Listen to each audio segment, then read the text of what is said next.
Irmãos, na quinta-feira passada, Deus nos falou em Tiago capítulo 1, versículo 2, onde Tiago fala que tende por motivo de grande alegria o passardes por diversas provações. Em algumas versões diz tribulações. E ali a gente meditou sobre o porquê um cristão deve se alegrar se a tribulação é motivo de tristeza e causa tristeza. Na verdade, a tribulação e a aflição causa tristeza, mas ela deve gerar motivo de alegria. Por quê? Quem estava aqui no culto de quinta-feira e lembra de dois motivos porque eu disse que, explicando por que Tiago disse isso. Porque a aprovação faz o quê? Produz purificação, e a outra, santificação também produz, que é consequência da purificação, e a outra foi fortalecimento, né? Então a provação, assim como o fogo, ele purifica o ouro, a provação é permitida por Deus para purificar a igreja. E eu não tenho dúvida, meus irmãos, durante esses meses que estamos enfrentando com a pandemia, que a pandemia e tudo que ela está nos produzindo de experiência está sendo um veículo divino para purificar a igreja de Cristo. É uma tribulação, é uma aflição, não só por quem pega o Covid, mas até para quem não pega o Covid. Mas a questão é se nós estamos vivenciando realmente esse tempo de purificação e como nós podemos sair dessa pandemia, se passamos pela tribulação, purificados. Eu quero voltar com os irmãos a um texto que eu já preguei há 2 semanas atrás, porém não terminei o meu raciocínio, até porque não caberia tudo num sermão só. Eu quero convidar você a abrir a sua Bíblia em Lucas, capítulo 5, porque nesse capítulo, nesse texto, nós vamos encontrar, ou vamos ver, o encontro de Jesus de um homem impuro, onde Jesus o purifica.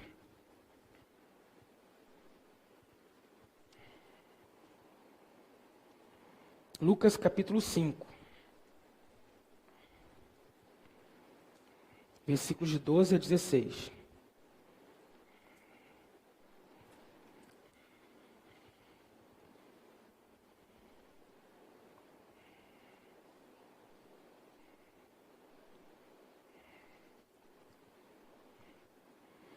Lucas capítulo 5, versículo de 12 a 16. Diz assim: estando Jesus numa das cidades, passou um homem coberto de lepra. Quando viu Jesus, prostrou-se rosto em terra e rogou-lhe: se quiseres, podes purificar-me. Jesus estendeu a mão e tocou nele, dizendo: quero, seja purificado. E imediatamente a lepra o deixou. Então Jesus lhe ordenou: não conte isso a ninguém, mas vá mostrar-se ao sacerdote e ofereça pela sua purificação os sacrifícios que Moisés ordenou, para que sirva de testemunho. Todavia, as notícias a respeito dele se espalhavam ainda mais, de forma que multidões vinham para ouvi-lo e para serem curadas de suas doenças. Mas Jesus retirava-se para lugares solitários e orava. Amém. Irmãos, leia, Júnior, vamos também para Lucas, vai com a sua Bíblia para Lucas 7, 22. Lucas, capítulo 7, versículo... Volta ao versículo 21, agora. Diz assim: naquele momento Jesus curou muitos que tinham males, doenças graves e espíritos malignos, e concedeu visão a muitos que eram cegos. Então ele respondeu aos mensageiros: voltem e anunciem a João o que vocês viram e ouviram. Os cegos veem, os aleijados andam, os leprosos são purificados, os surdos ouvem, os mortos são ressuscitados e as boas novas são pregadas aos pobres. Versículo 23. E feliz é aquele que não se escandaliza por minha causa. Irmãos, quando alguém decide, entende que o seu celular não está mais prestando, e a gente sabe que hoje em dia um celular dura ali em média de 3 a 4 anos, dependendo da marca, né? Tem marcas que até conseguem ultrapassar esse prazo de validade, mas geralmente com 3 anos, devido às atualizações de software, um celular com seu processador e memória já começa a dar problema, já começa a travar e você já é obrigado a trocar. E aí você começa a pesquisar informações sobre um celular melhor. O que você procura, na verdade, são testemunhos de pessoas que já têm um celular melhor do que o seu para saber qual celular será a melhor opção para você adquirir, principalmente a relação custo-benefício, né? Qual é o melhor celular por um custo mais baixo. O testemunho, a gente dá, o tempo todo nós estamos dando testemunho de alguma situação para alguém. A gente dá testemunho sobre um remédio que serviu para nós quando estávamos com uma dor. Damos testemunho sobre um celular que nós compramos, que foi ótimo. Compramos barato e ele é excelente. Damos testemunho sobre carros, bons ou ruins. Damos testemunho sobre roupa. Testemunho sobre... Nós não damos, mas as irmãs dão sobre maquiagem, né? Então, nós damos testemunho o tempo todo sobre vários assuntos. E o que é testemunho? O testemunho, ele é uma informação importante que traz um novo entendimento sobre uma realidade. Vou repetir, o testemunho, seja você dando ou recebendo, é uma informação importante que traz um novo entendimento sobre a realidade e que é trazida ao seu conhecimento ou ao conhecimento de várias pessoas. Os youtubers estão o tempo todo tentando influenciar, dando testemunho sobre política, sobre religião, sobre saúde, sobre sexualidade, para mudar a sua maneira de pensar, tentando fazer você ter um novo entendimento sobre a realidade. Quando a gente lê a palavra de Deus e a gente vê nela registrado algum milagre, algum evento milagroso, todo evento milagroso no Antigo ou no Novo Testamento, realizado por Deus no Antigo Testamento ou por Jesus no Novo, todo milagre, ele é um testemunho. Grave isso. É um testemunho da parte de Deus que foi registrado pelo Espírito Santo de Deus em papel para servir para você como uma informação importante para trazer você um novo entendimento sobre a sua vida ou sobre a realidade espiritual em que você vive. E o texto que nós lemos hoje é o texto que trata sobre a cura de um homem leproso, do encontro de Jesus com um homem tomado de lepra. E Jesus deixa bem claro que no versículo 14, essa cura, esse milagre desse homem ser curado da sua lepra, o milagre serviria de testemunho. Esse milagre traria um novo entendimento, era uma informação nova sobre o Messias, e que serviria, uma informação nova, que traria novo entendimento sobre a realidade para as pessoas daquela época e para nós hoje. E no capítulo 7, versículo 22, depois você lê em casa, você vai ver que no capítulo 7, João o Batista. Quem foi João Batista, meus irmãos? Não foi aquele que veio antes de Jesus para anunciar a vinda do Messias? Não foi aquele que veio preparando o caminho de Jesus? O próprio João, em algum momento, observando o ministério de Jesus, ele falou assim: será que esse é o Messias? Será que ele é o ungido da parte de Deus, prometido nas Escrituras? João manda mensageiros para Jesus perguntando: é você aquele que nós estamos esperando? E meus irmãos, Jesus ele dá a resposta: voltem e anunciem a João o que vocês viram e ouviram. Os cegos estão vendo, os aleijados andam, os leprosos são purificados, os surdos ouvem, os mortos são ressuscitados e as boas novas são pregadas aos pobres. Todos aqueles milagres operados por Jesus no seu ministério terreno eram testemunhos e eram sinais messiânicos. Eram sinais que davam testemunho. O milagre, esse milagre da cura do leproso, foi um ato messiânico. Um ato para revelar o Messias. E o que Jesus fez nesse ato aqui, ao purificar esse leproso? Eu falei na primeira mensagem que aquele ato messiânico da parte de Jesus, ao curar o homem leproso, mostrou que Jesus era cheio de compaixão e poder. E hoje, eu quero pensar com os irmãos de que esse ato messiânico, esse milagre, esse testemunho, ele foi dado por Jesus para mostrar que Jesus, ele tem poder para nos purificar dos nossos pecados. Eu não vou entrar agora, não vou entrar a fundo no que você acha que é pecado ou não. Mas eu vou encerrar nesse momento essa abordagem sobre o que é pecado ou não, sobre não que você pensa o que é pecado, mas sim você buscar na Bíblia o que ela diz ser pecado, que aí a gente não vai ter problema.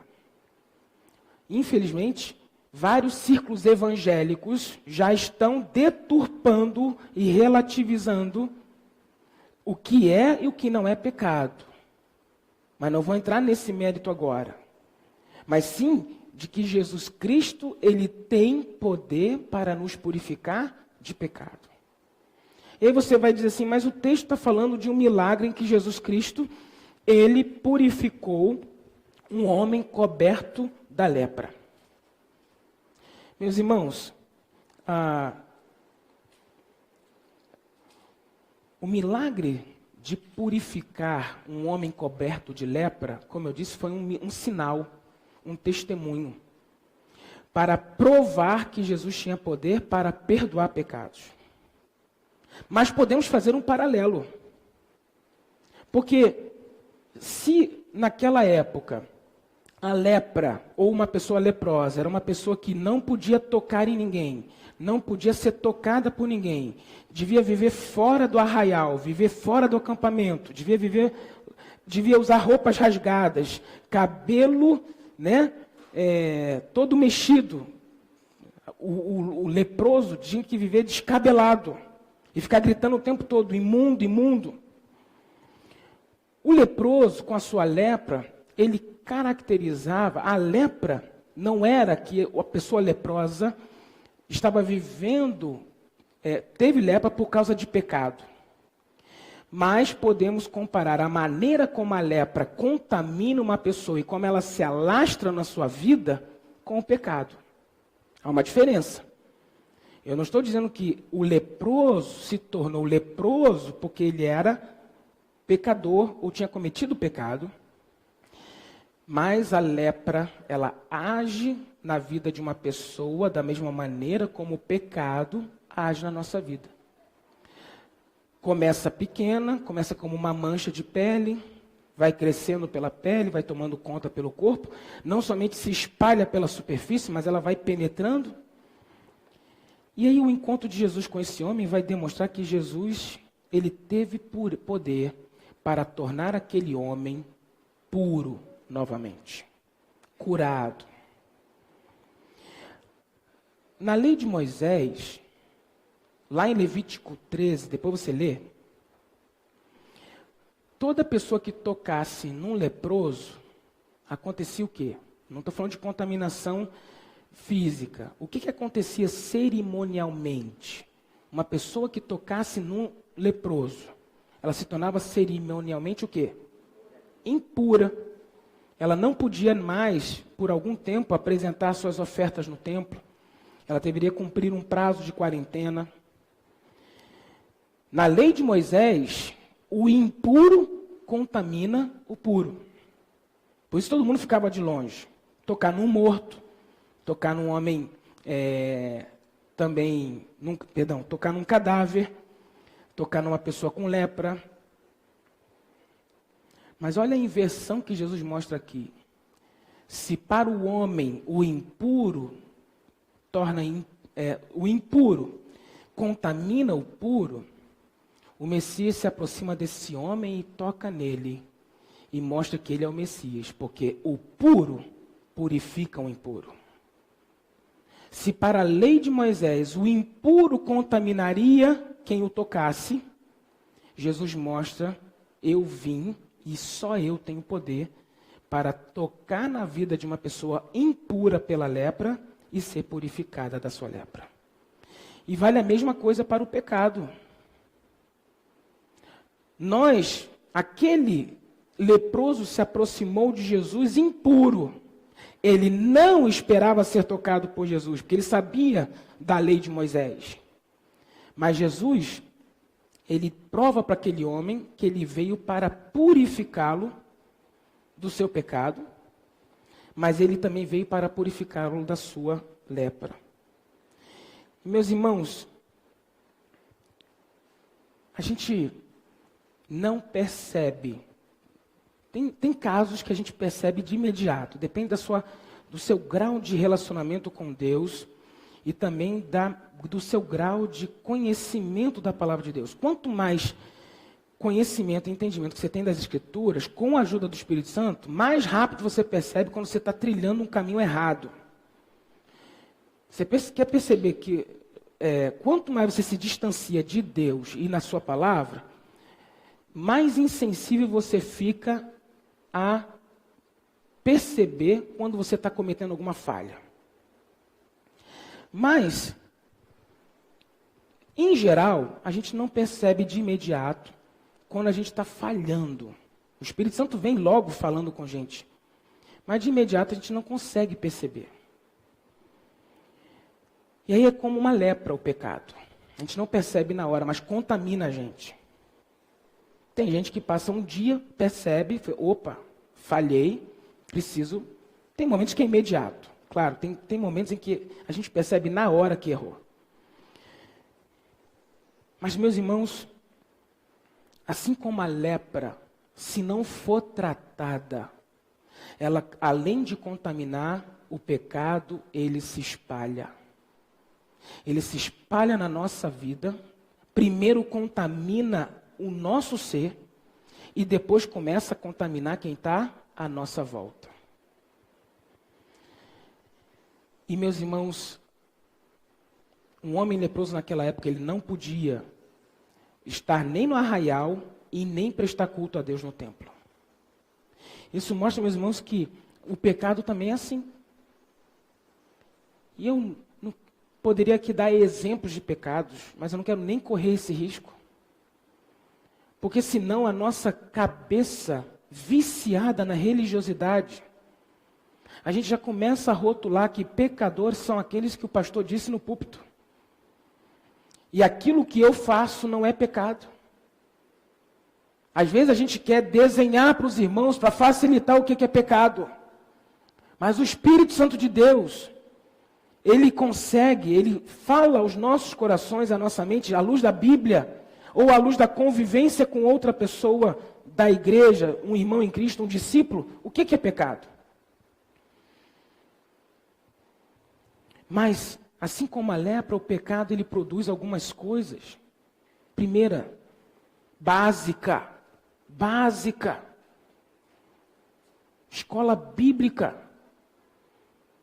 Assim como a lepra causava separação do indivíduo contaminado do relacionamento com Deus e com o povo de Deus, o pecado também produz separação. Ah, mas eu não saio do culto.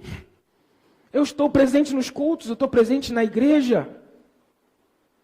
Separação de Deus. Você pode estar presente nos cultos, mas está separado sim, no seu coração, na sua mente. O pecado tem esse poder de nos separar da fonte da nossa vida. E além de nos manter contaminados, o pecado também nos mantém separados da fonte da cura. E quando Jesus se apresenta para esse homem, ele vem como um testemunho, fala assim, olha, eu estou curando um homem contaminado pela lepra, algo impossível de ser curado. Nenhum sacerdote naquela época conseguiria orar a Deus e conseguir que aquele homem fosse curado, ou pelo menos ele tivesse tratamento para a lepra. Só Deus. E Jesus ele vem demonstrando assim, eu estou purificando um homem coberto de lepra para mostrar para vocês que eu também tenho poder para purificar qualquer homem, qualquer mulher que esteja contaminado e coberto por qualquer pecado. E não importa a dimensão que o pecado adquiriu na sua vida. Não importa a dimensão que o pecado tomou conta da sua vida.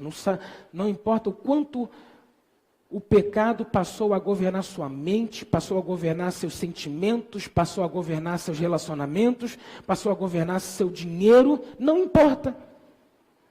Da mesma maneira como aquele homem foi liberto, foi purificado imediatamente pelo toque purificador e santo de Jesus, eu creio que uma pessoa que se apresenta uma única vez na presença de Jesus, mediante fé nele, ela é purificada e liberta da contaminação que ela está sofrendo pelo pecado. Eu creio. Porque o que Jesus fez na vida de um leproso é um sinal, não só do que Jesus é capaz de fazer por uma pessoa doente fisicamente, mas de uma pessoa doente espiritualmente. E nós não podemos esquecer, meus irmãos, que em Cristo Jesus nós somos libertos do castigo do pecado, mas nós não deixamos de conviver com a presença do pecado.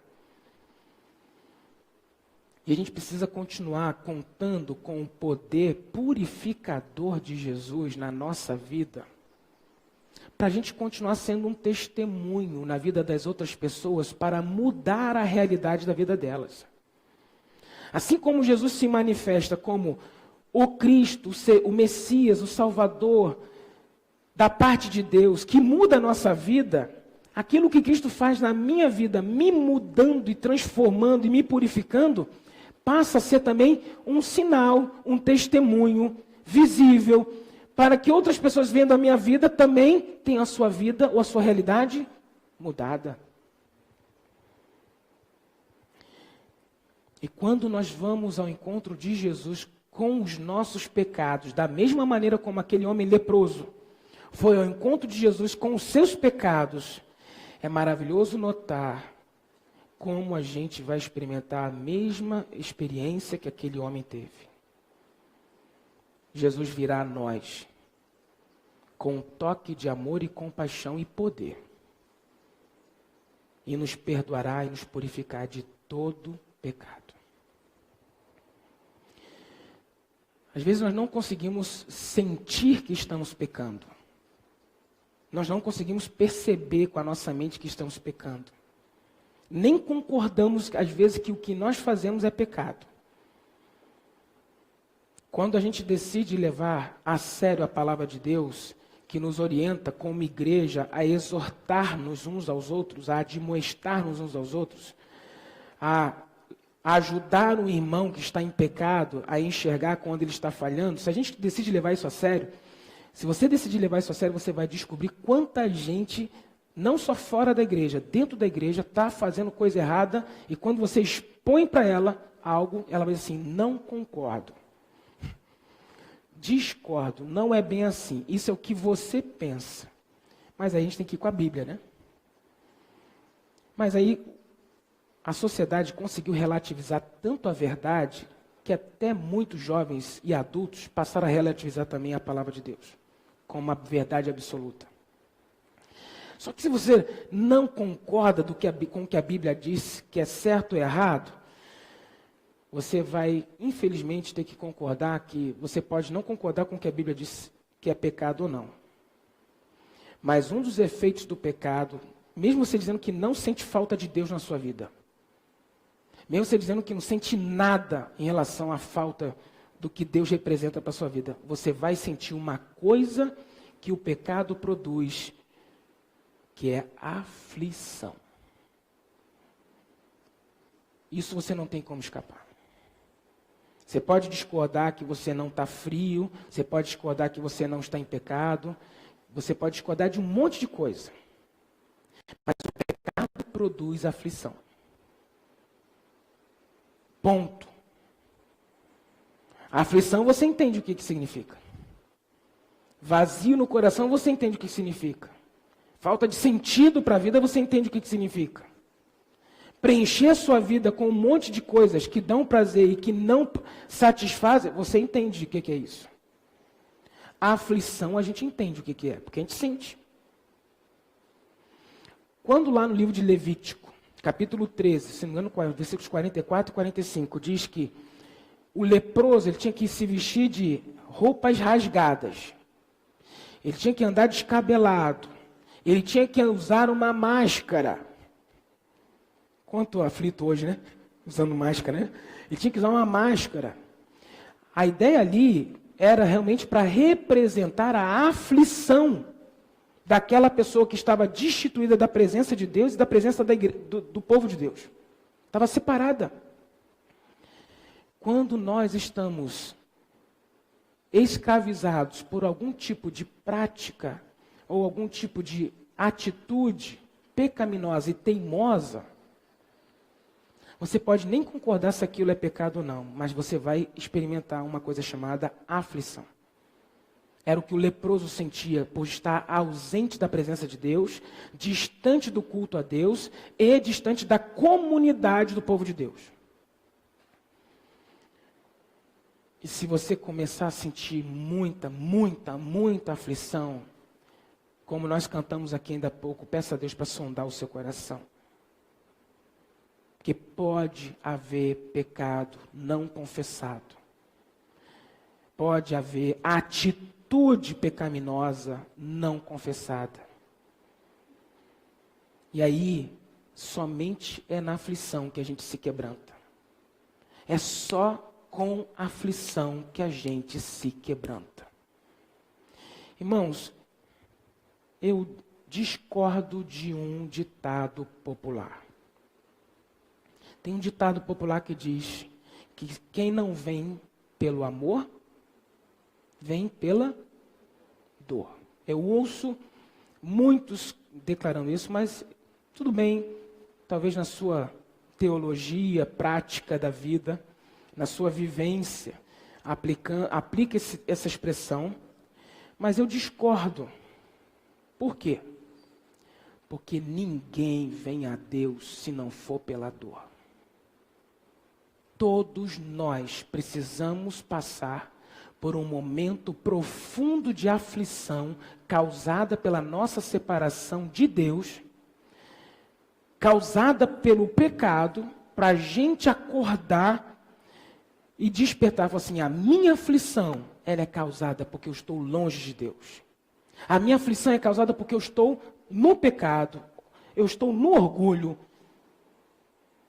Todos que vêm a Cristo, crescendo numa igreja cristã, crescendo numa família evangélica, vivendo num berço de ouro, ou não, todos nós vamos ou viemos a Cristo pela dor. É pela aflição que a gente realmente se torna sensível à oferta generosa, graciosa de Jesus Cristo para o perdão. O milagre de purificar um leproso foi um gesto de Jesus mostrar, assim como eu tenho poder para purificar um leproso, eu tenho poder para purificar um pecador. E resgatá-lo e trazê-lo de novo à presença de Deus, onde ele vai encontrar realmente a satisfação que continua para a vida eterna. Lucas, ele registra 2 sinais para provar que Jesus Cristo tinha poder para purificar pecados. É o do leproso e logo em seguida de um paralítico. E na do paralítico é que Jesus provoca. Primeiro ele cura um leproso e manda o leproso se apresentar ao sacerdote. Só o sacerdote podia atestar se um leproso estava curado. E eles iam perguntar ao sacerdote, quem é que curou você? O que aquele homem ia dizer? Dá testemunho, foi Jesus. Jesus de Nazaré. Ele que me curou. Eu falei assim, mas só o Messias tem poder para curar a lepra. Eu falei assim, então, é isso mesmo. Aí Jesus continua, ele cura um paralítico. E quando levam um paralítico a Jesus, Jesus vendo a fé deles, ele primeiro fala assim, perdoados estão os seus pecados. Aí os homens falam assim, ninguém pode perdoar pecados, senão só Deus. Aí Jesus, então, eis aqui. E aí eles começam a ficar chateados, blasfêmia. Só Deus pode perdoar pecados. Aí Jesus responde o que, meus irmãos? Para que vocês, na Bíblia, Lucas 5, versículo 23 e 24. Lucas 5, 23 e 24. Eu vou ler aqui na NA, assim que o Júnior colocou. Olha a resposta de Jesus para eles. Que é mais fácil? Dizer, os seus pecados estão perdoados? Ou dizer, levante-se e ande? Jesus continua, mas isto é para que vocês saibam que o Filho do Homem tem autoridade sobre a terra para perdoar pecados. E disse ao paralítico, eu digo a você, levante-se, pegue o seu leito e vá para casa. Amém? 2 sinais foram dados por Jesus quando curou homens para provar, eu tenho poder para tornar um homem, uma mulher impuro por causa do pecado, novamente puro aos olhos de Deus. E não somente puro, voltar a um relacionamento maravilhoso com Deus. É Jesus quem nos purifica de todo o pecado. É Jesus quem tem poder. Jesus é o puro que toca o impuro e o torna novamente puro na presença de Deus. Esse milagre realizado por Jesus, não só o de curar a lepra ou de fazer um paralítico andar, pode acontecer hoje novamente. Mas melhor do que isso é o que eles representam. Eles representam que o Messias, o Cristo, seja qual for o problema que eu me insiro hoje, a aflição que eu me encontro hoje, eu detecto, é causada por um erro, é causada por um pecado, é causada por um desvio, é causada por uma desobediência, é causada por um orgulho, seja qual for, Jesus, se quiseres, podes purificar-me. E o que você vai ouvir de Jesus? O mesmo que o leproso ouviu de Jesus. Quero, seja purificado do seu pecado. O poder de Jesus para purificar passa pela experiência do perdão.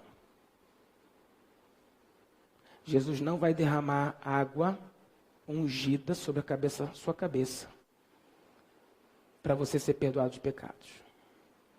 O pastor não vai usar uma água orada para te perdoar dos seus pecados. O pastor não vai usar uma vassoura para ir na tua casa e varrer a tua casa dos seus pecados. O que nos purifica de todo pecado é a vontade de Jesus querer nos purificar. É o poder de Jesus para nos purificar e o maior ato que Jesus fez para nos perdoar de pecados foi a sua morte na cruz. Foi o seu sacrifício. Foi o castigo que nos traz a paz, estava sobre ele.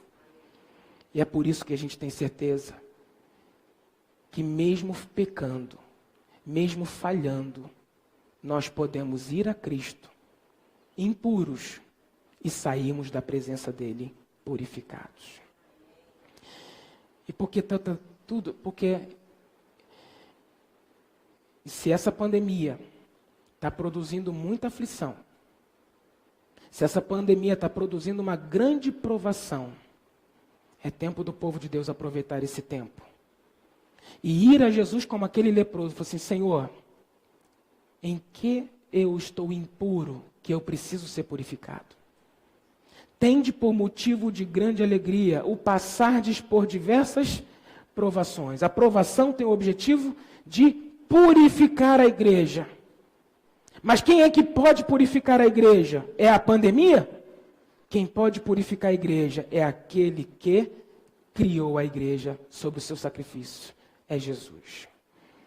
E nós somos a igreja de Cristo. Nós somos a igreja do Cordeiro. Jesus, com seus milagres, deu testemunho para mudar a nossa realidade e nossa vida com Deus. A sua vida e a obra de Cristo na sua vida também será um testemunho para mudar a realidade de outras pessoas. Mas a gente primeiro precisa ter a nossa realidade. A gente tem que ter o nosso pecado. A gente tem que ter a nossa mente purificada por Jesus. O pecado contamina não só a pele, o pecado contamina a pele, os ossos, os sentimentos, o coração, a maneira como você usa o dinheiro, a maneira como você pensa sobre sexo. O pecado contamina tudo, mas nenhum deles é mais poderoso do que o poder de Jesus para purificar. E purificação, quando ela é dada por Jesus, vem junto com libertação. Perdão dado por Jesus vem acompanhado por libertação. E a gente agradece a Deus, porque nós temos acesso a Jesus Cristo hoje. 1 João, capítulo 1, versículo 9. Se confessarmos os nossos pecados, Ele é fiel e justo para nos purificar de toda injustiça. E nessa manhã, eu convido você a vir a Jesus e dizer para Ele assim: Jesus, se quiseres, pode purificar-me. Quero dar a você a chance de ouvir de Jesus o que Ele disse para o leproso.